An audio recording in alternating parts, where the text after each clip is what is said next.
Ustadz, saya ada permasalahan seperti ini.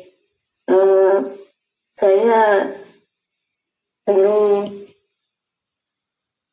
diuji eh, apa ya dengan kefakiran, Ustadz, sampai semua yang saya punya itu habis. Tapi selama 8 bulan itu saya berhusnudzon sama Allah bahwa itu mungkin apa yang saya punya itu sedang dibersihkan lagi sama Allah, Ustaz. Tapi ketika saya sudah kembali, alhamdulillah sampai saya bisa memperkerjakan keluarga, Ustaz.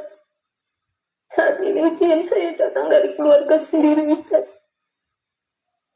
Saya dianggap sombong setelah padahal mereka itu sudah saya pekerjakan di rumah itu, Ustaz.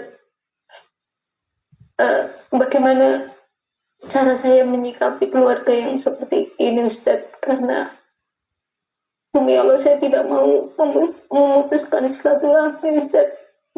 Karena beliau sudah saya anggap sebagai ibu saya sendiri. Itu, Ustaz, pertanyaan saya, gimana saya harus menyikapi sikap-sikap keluarga yang berpikiran negatif tentang saya, sedangkan saya tidak ada secuil pun rasa apa ya, saya tidak ada yang atau disombongkan dari saya, itu tidak ada, gitu, Ustaz. Mohon bimbingannya, Ustaz. Terima kasih.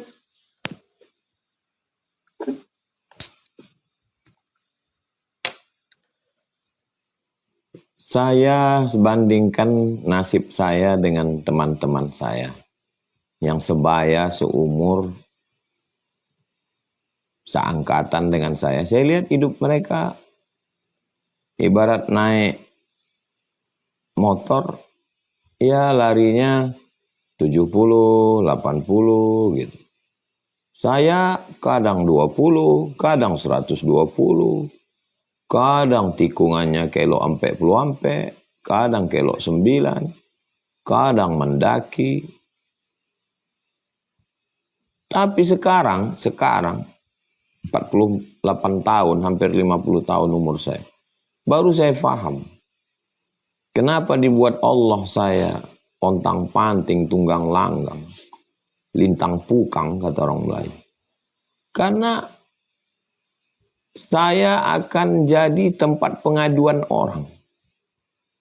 Keluarga, sahabat, jamaah ngadu ke saya. Sehingga ketika mereka ngadu ke saya, pas saya dengar pengaduannya itu, kok dibandingkan sama aku belum ada apa-apanya. Tapi nggak saya bilang begitu, nggak saya bilang,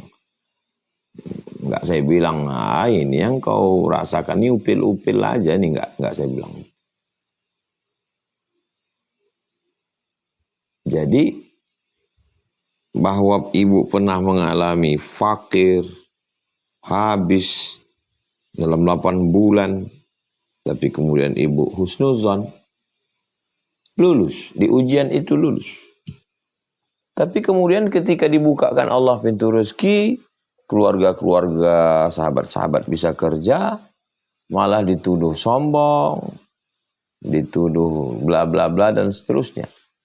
Artinya memang hidup kita ini enggak pernah berhenti dari ujian. Ujian fakir, ujian miskin, ujian susah, ujian melarat, ujian bangkrut, sudah. Ketika ada rezeki dibukakan Allah, ujiannya dibenci. Rumusnya gini aja. Selama hayat di kandung badan, selama jantung berdetak, selama napas berhembus, enggak pernah berhenti menghadapi ujian. Ujian suami, ujian istri, menghadapi anak, menghadapi mantu, menghadapi teman, menghadapi saudara. Ada orang ujiannya mikirkan beli pampers, mikirkan beli susu anak. Tapi ada orang pampersnya lancar, susu lancar, mikirkan tetangga. Mikirkan, jadi ada saja hidup ini. Saya sudah banyak ketemu orang. Belum ada manusia yang tidak diuji sama sekali, nggak ada. Orang gila aja yang nggak diuji. Karena dia nggak sadar. Orang dia gila. Gilanya itulah ujian dia. Tapi dia nggak sadar. Itu jurus pertama. Rumus pertama menjalani hidup bahwa setiap kita selama masih hidup ada ujian. Yang kedua, kita pikirkan saja yang bisa kita lakukan. Yang bisa kita kendalikan, yang bisa kita kuasai. Yang di luar kuasa kita, yang di luar kendali kita, jangan pikirkan. Saya membuka usaha. Saya berusaha jujur, tidak zalim, tidak aniaya. Menerima karyawan dari saudara, dari kawan, dari sahabat. Kasih gaji, kasih tunjangan. Itu di dalam kuasa kita, dalam kemampuan kita. Tapi memikirkan apa yang ada dalam kepala orang.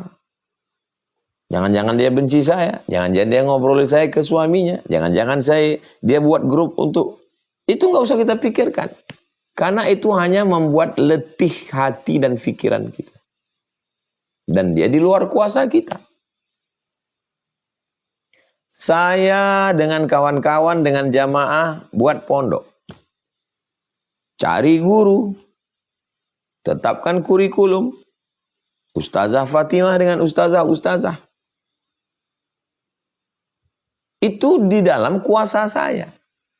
Adapun wali murid yang mengejek-ngejek, yang mencaci maki, yang nari anaknya, nggak bisa saya menguasai orang.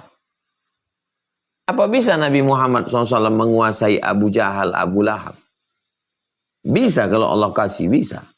Tapi Allah mau kasih tahu ke kita bahwa Nabi itu manusia. Manusiawi. Kita juga manusia. Gimana saya mau menguasai semua tetangga-tetangga saya?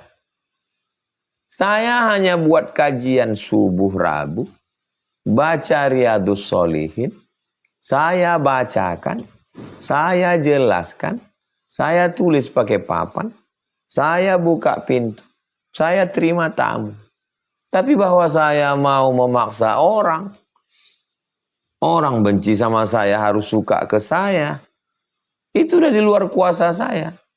Kita pikirkan saja yang ada dalam kuasa kita. Kita urus saja yang ada dalam kemampuan kita. Di luar kuasa kita, di luar kemampuan kita, nggak usah kita urus, nggak usah kita pikirkan. Karena hanya membuat kita lelah, habis energi, tinggal capeknya, syukur-syukur nggak hilang pahalanya. Gimana saya membahasakannya? Saya kira ibu bisa paham, nangkap. Demikian Bang Alvin. Wallahu a'lam. Baik, Masya Allah. Mudah-mudahan menjawab Bu ya.